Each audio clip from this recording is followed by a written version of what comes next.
Le rendez-vous est respecté. Nous voici dans le premier chapitre de ce cours consacré à HTML. Et dans ce premier tuto, je vais vous parler du fonctionnement d'un site web. Car vous avez tous très certainement visité un site web. Mais est-ce que vous vous êtes posé la question comment cela fonctionne?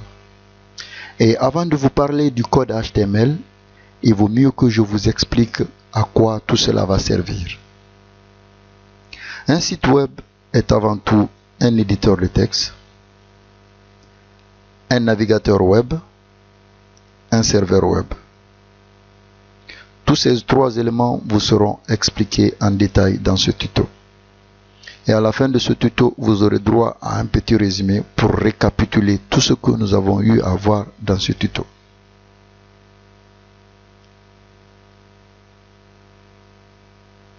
Les éditeurs de texte. Il en existe de nos jours plusieurs. Nous allons citer quelques-uns. Mais avant de vous citer les éditeurs de texte, c'est quoi d'abord un éditeur de texte? Un éditeur de texte est un logiciel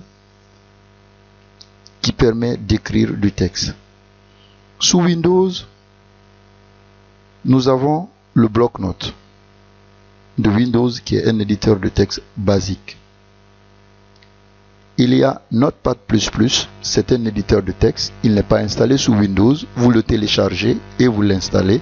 C'est un logiciel très évolué. Il vous permet d'écrire du code dans beaucoup d'autres langages. Il y a Sublime Text, qui est un éditeur de texte très évolué aussi et qui est à mi-chemin entre un éditeur de texte normal et un IDE. C'est quoi un IDE?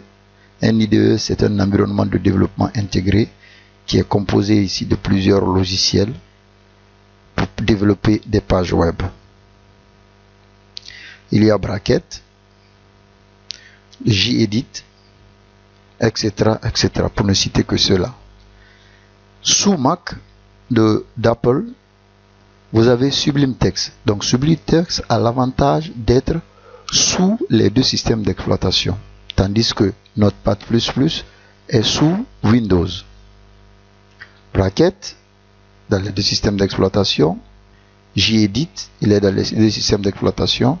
Le Smiltron, le Text Wrangler, tout ça, ce sont des éditeurs de texte, etc., pour ne citer que cela.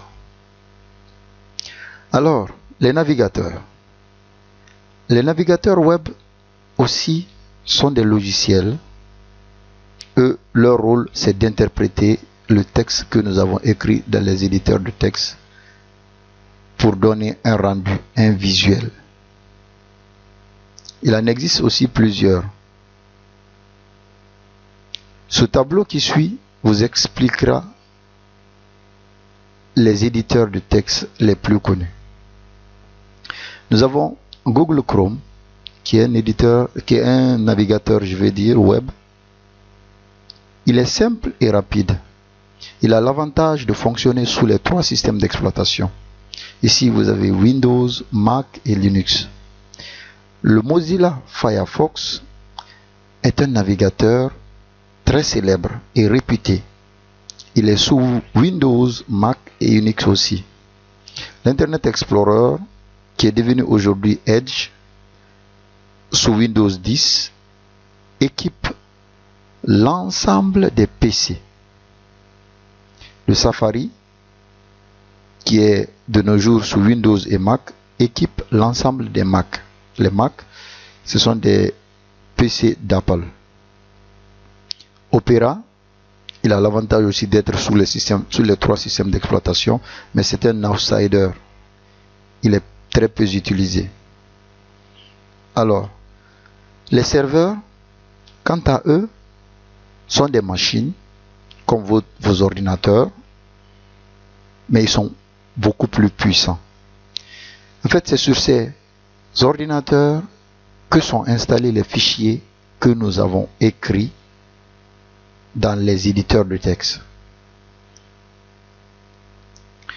Le principe de fonctionnement d'un serveur, c'est-à-dire le principe de comment ça se passe le web. vous avez un ordinateur, ça peut être un ordinateur ou un smartphone, sur lequel est installé un navigateur. Ce navigateur fait quoi? Il va envoyer une requête HTTP à un serveur que vous voyez ici. Sur ce serveur, il existe des fichiers et un logiciel HTTP. Donc, une requête est envoyée du navigateur vers le serveur et cette requête est traitée par le serveur et la réponse est retournée vers le navigateur. C'est comme ça que fonctionne un site web. Et cette réponse est interprétée par ce navigateur et affichée pour que l'utilisateur puisse voir ce contenu. Alors, si vous êtes tenté par la suite de ce cours, je vous donne rendez-vous au prochain tuto. Alors, avant de vous donner rendez-vous au prochain tuto, je vais vous faire le récapitulatif de tout ce que nous avons eu à dire dans ce tuto. En résumé, le web, je ne vous ai pas dit, mais il a été inventé par Tim Berners-Lee au début des années 1990. Pour créer des sites web, on utilise deux langages informatiques, le HTML et le CSS. On le verra plus tard, mais le CSS est indispensable pour un site web. Le HTML, comme je vous ai dit, permet d'écrire et d'organiser le contenu de la page, c'est-à-dire les paragraphes et les titres. Le CSS, quant à lui, permet de mettre en forme la page, les couleurs, les tailles. Il y a plusieurs versions des langages HTML et CSS. Les dernières versions sont le HTML5 et le CSS3.